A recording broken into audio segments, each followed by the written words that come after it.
Mirë se erdhe në botën ku askush nuk është i pafajshëm.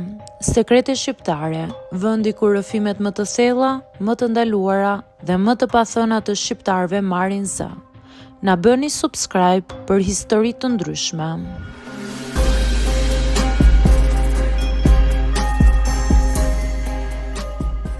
Jam ginekolog prej më shumë se 10 vitesh.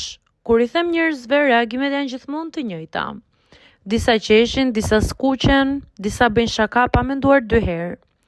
Pa kush ndalet të mendoj se çfarë do të thotë realisht ky profesion ditë pas dite.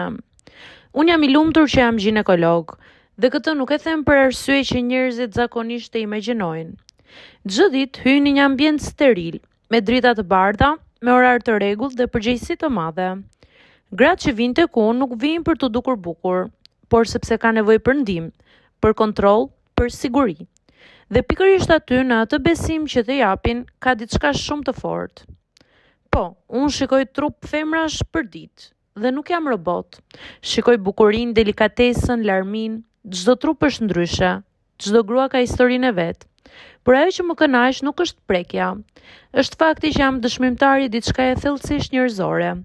Diçka e reale, jo të zbukuruar dhe jo artificiale. Kam mësuar me kohë të ndaj mendjen nga instikti.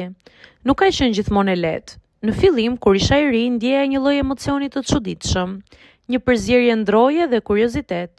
Por profesioni të edukon, të bën të vendosësh kufi, të mëson respektin.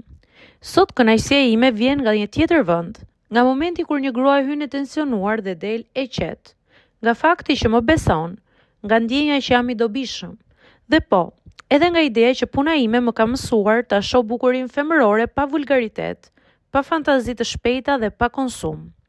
Ka burra që shohin gra gjithë ditën në rrugë, në rrjetet sociale, në ekran, ndërsa unë i shoh në realitet, pa filtra, pa role. Dhe kjo të bën më të përmbajtur, jo më të shfrenuar. Nuk flas për këtë me këdo, sepse e di sa lehtë keq kuptohet.